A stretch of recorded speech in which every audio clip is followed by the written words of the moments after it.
Hi everyone, आज के इस वीडियो में आप सभी स्टूडेंट का स्वागत है। आज का जो वीडियो है हमारे फर्स्ट सेमेस्टर के उन ब्रांचों के लिए है जो इनको अपने फर्स्ट सेमेस्टर में फिजिक्स बी पढ़ना है।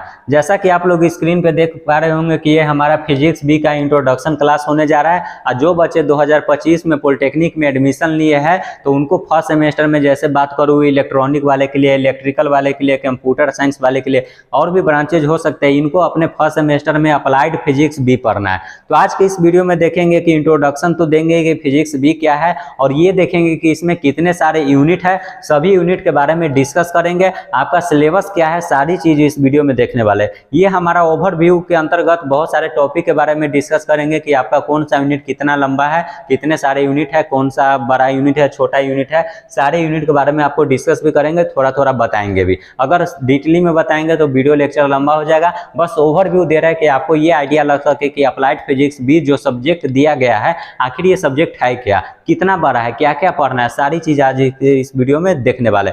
अगर चैनल पे नए हैं तो आप लोग लाइक सब्सक्राइब कर लीजिएगा क्योंकि 1 to 6 सेमेस्टर आपको गाइडेंस इस प्लेटफॉर्म पे मिलेगी। अगर चैनल पे अभी तक लाइक सब्सक्राइब नहीं किए तो जरूर करके अपने दोस्तों को भी शेयर कर दीजिएगा। तो चलिए इंट्रोडक्शन क्लास ये स्टार्ट करते हैं। अगर जो भी स्टूडेंट इस वीडियो को देख रहे हो तो लास्ट तक जरूर देखिएगा। और उससे पहले हम आपको समझाना चाहेंगे कि अप्लाइड फिजिक्स होता है क्या, व्हाट इज फिजिक्स। क्योंकि ये फिजिक्स है, आप लोग को अगले सेमेस्टर में जाइएगा तो मे भी फिजिक्स बी पढ़ाया जाएगा। कन्फर्म है कि फिजिक्स बी अभी हो रहा है तो फिजिक्स ए पढ़ाया जाएगा। तो फिजिक्स ए बी पार्ट अलग कर दिया है, बस आपको क्या पढ़ना है, फिजिक्स पढ़ना है। ठीक है, तो फिजिक्स बी पहले आप लोगों को पढ़ने के लिए दिया है, बेसिक होता है फिजिक्स है, लेकिन यहाँ पे वो नहीं दिया गया। तो खैर वो बात अलग है। पहले हम देखते हैं कि अगर आपसे कोई फैकल्टी, कोई भी स्टूडेंट, कोई भी प्रोफेसर आपसे पूछ दे कि फिजिक्स आप पढ़ते हैं तो फिजिक्स का मतलब क्या होता है, व्हाट इज फिजिक्स, तो आप कैसे उसे बताएंगे। तो ये बात पहले हम जानते हैं कि फिजिक्स क्या होता है।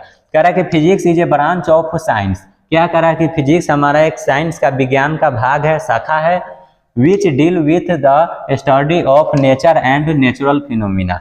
कह रहा है कि जो हमारा फिजिक्स है एक साइंस का भाग है, साइंस का ब्रांच है, विज्ञान की शाखा है, जिसके अंतर्गत हम क्या पढ़ते हैं, स्टडी ऑफ नेचर, प्रकृति के बारे में पढ़ते हैं और प्राकृतिक घटना के बारे में पढ़ते हैं। ठीक है, नेचर कहने का मतलब जो प्राकृतिक रूप से जो भी चीज घटनाएं होती है, नेचुरल फिनोमिना हो गया, फिनोमिना का मतलब होता है घटना। ठीक है, स्टडी ऑफ नेचर प्रकृति के बारे में पढ़ता है, प्रकृति के द्वारा होने वाले घटनाओं के बारे में पढ़ना ही हमारा फिजिक्स होता है। जैसे ये पेन है, पेन को हम ऊपर से छोड़े तो ये नीचे गिरा, मतलब अगर ये नीचे गिरा तो ये मतलब इसके बारे में पढ़ना है, इस घटनाएं के बारे में पढ़ना है, ये नीचे ही क्यों गिरा, ये सब फिजिक्स के अंतर्गत आता है। अगर इसको अलग वे में भी डिफिनीशन करना चाहे कि सर एक और डिफिनीशन बता दीजिए, तो देखिए इसका एक और डिफिनीशन निकलता है कि science is an organize systematic and formulated knowledge obtained through observation, experiment and verification। क्या कह रहा है कि साइंस एक प्रकार का ऑर्गेनाइज है, सिस्टमैटिक है, जो कि फॉर्मुलेटेड नॉलेज, मतलब इसमें कहने का मतलब क्या, आपको 2-3 वर्ड दिखेंगे, फॉर्मुलेटेड नॉलेज, उसके बाद obtain through observation, experiment, verification. Science हमारा एक ऐसा ऑर्गेनाइज होता है जिसके अंतर्गत हम क्या करते हैं, ऑब्जर्वेशन करते हैं। ऑब्जर्वेशन कहने का मतलब कि ये पेन दे दिया गया है तो इसके बारे में ऑब्जर्व करेंगे कि हाँ एक सिरा इसका पतला है, एक सिरा मोटा है, इसमें इंक डाला हुआ है, ये सब ऑब्जर्व करते हैं। उसके बाद एक्सपेरिमेंट कहने का मतलब कि इसके बहुत सारे एक्सपेरिमेंट होते हैं फिजिक्स के अंतर्गत, तो बहुत सारे ऑब्जर्वेशन के बाद, एक्सपेरिमेंट के बाद और वेरिफिकेशन मतलब उसका सत्यापन करना कि सही में ऐसा है कि नहीं। तो ये सब साइंस हमारा एक प्रकार का ऑर्गेनाइज होता है जिसमें सिस्टमैटिक वे में हम ऑब्जर्वेशन करते हैं, किसी चीज पे एक्सपेरिमेंट करते हैं और हम क्या करते हैं, नॉलेज गेन करते हैं और फार्मूला बेस्ड नॉलेज भी हम वहाँ से ऑब्टेन करते हैं। ये सब हमारे चीज एक्टिविटी साइंस के अंतर्गत होती है। तो आई होप कि आप लोग साइंस के बारे में समझ गए होंगे। अगर कोई भी पूछे फिजिक्स क्या है, यानी फिजिक्स क्या है, तो फिजिक्स के बारे में आप अच्छे खासे बता सकते हैं। इतना सफिशियंट है किसी व्यक्ति को समझाने के लिए कि व्हाट इज फिजिक्स, तो फिजिक्स ये हमारा चीज होता है।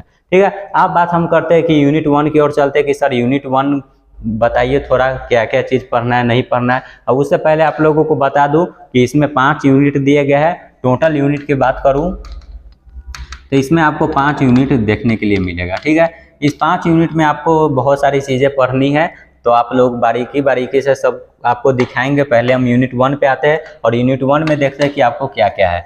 पहला यूनिट का नाम है कि यूनिट एंड मेजरमेंट, मतलब इकाई एंड मापक। अगर हिंदी में इसको बोले तो इकाई एंड मापक। मतलब इकाई क्या है, मापक क्या है। आप कोई भी चीज़ लिखते हैं, चले हम लिख दिए कि ये 10, इस पेन का लेंथ क्या है, तो मान लीजिए 10 सेंटीमीटर है, ये क्या है, इकाई है, यूनिट है।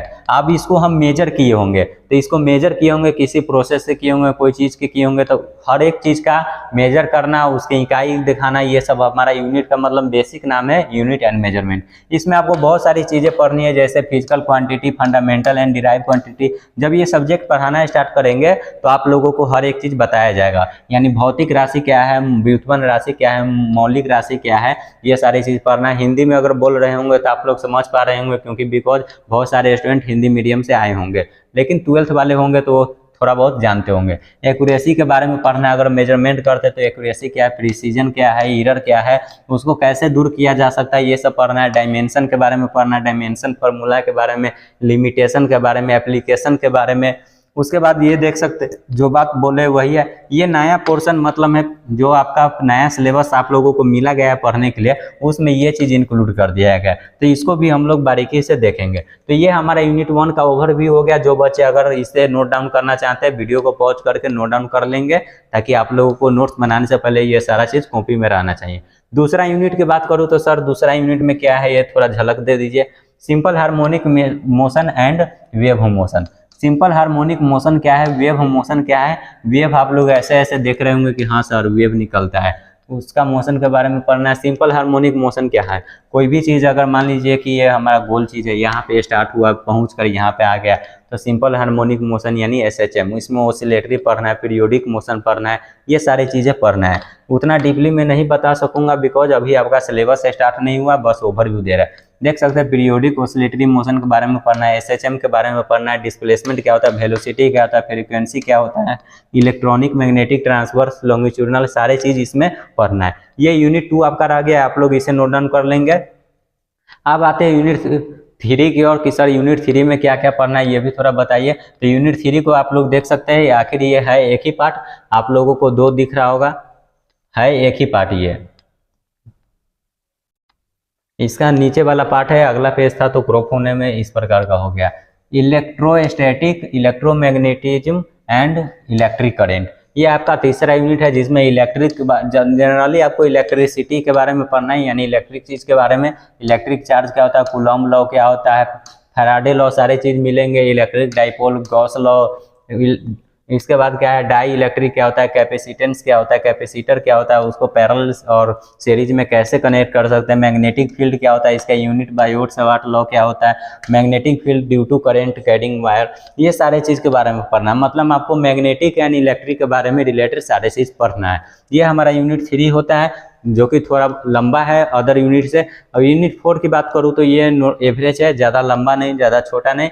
इसका नाम है सेमीकंडक्टर फिजिक्स, यानी अर्धचालक। सेमीकंडक्टर का मतलब अर्धचालक। उसमें आप लोग देख सकते हैं, पहला है energy band and band gap. मतलब जो भी हमारा सेमीकंडक्टर होता है उसमें कौन सा आपको बैंड मिलते हैं, एनर्जी बैंड, उसके गैप के बारे में पढ़ना है। आप लोग बहुत सारे चीज़ के बारे में पढ़ेंगे, सेमीकंडक्टर के बारे में पढ़ेंगे, कंडक्टर के बारे में पढ़ेंगे। देख सकते हैं इन दोनों के बीच में आपको डिफरेंस पूछा जाएगा। उसके बाद drip velocity, drip and diffusion current, ये सब आपको पढ़ना है, जो कि छोटा सिलेबस है। आप फोटो सेल्स के बारे में पढ़ेंगे, सोलर सेल्स के बारे में पढ़ेंगे, वर्किंग प्रिंसिपल, इसका कंस्ट्रक्शन, इंजीनियरिंग एप्लीकेशन, ये सारा चीज़ आपको पढ़ना है, जिसमें आप लोगों को इसमें ध्यान देना है। PN जंक्शन डायोड पे देख सकते हैं, तो आपको ये भी पढ़ना है। इसका कंस्ट्रक्शन से लेकर कैरेक्टरिस्टिक्स तक A to Z आपको पढ़ना है।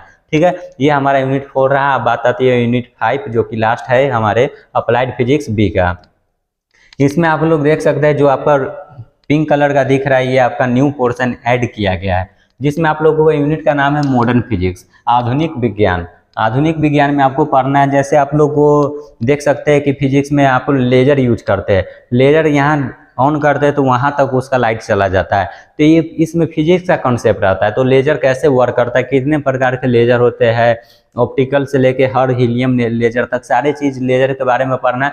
मॉडर्न फिजिक्स दिया गया, नाम से पता चल रहा है मॉडर्न फिजिक्स। देख सकते हैं फोटो इलेक्ट्रिक इफेक्ट क्या होता है, सारी चीज़ आपको इसमें पढ़ने लेजर के बारे में पढ़ने, एनर्जी लेवल क्या होता है, मतलब लेजर कैसे वर्क करता है, ये सब मॉडर्न फिजिक्स के अंतर्गत आता है, जिसमें आप लोगों को ये पढ़ना है। बहुत सारे टाइप्स ऑफ लेजर के बारे में पढ़ना है, कंस्ट्रक्शन से लेकर working principle A to Z देखना है। तो आई होप कि वीडियो में आप लोगों को जो भी 5 यूनिट बताई गई होंगे, ज़्यादा नहीं लेकिन उतना समझ में आ गया होगा कि सर हाँ 5 यूनिट क्या क्या है, मतलब ये यूनिट कहना क्या चाह रहा है, इसमें क्या क्या चीज़ पढ़ना है, कितना कौन लंबा है छोटा है, ये सारे बातें पता चल गई होगी। अगर आप लोग चाहते हैं कि सर सिलेबस का भी वीडियो लाइए यूनिट बाय यूनिट, तो आप लोग कमेंट करेंगे, आप लोगों का कमेंट देखेंगे, अगर ज़्यादा से ज़्यादा बच्चा कमेंट किए होंगे तो उनको जरूर सिलेबस का वीडियो प्रोवाइड करेंगे। अगर वीडियो कैसी अच्छी लगी होगी तो आप लोग जरूर कमेंट में बताइएगा कि हाँ सर समझाते तो अच्छी लगी है, नहीं लगी, जो भी चीज़ आपका रिस्पॉन्स है।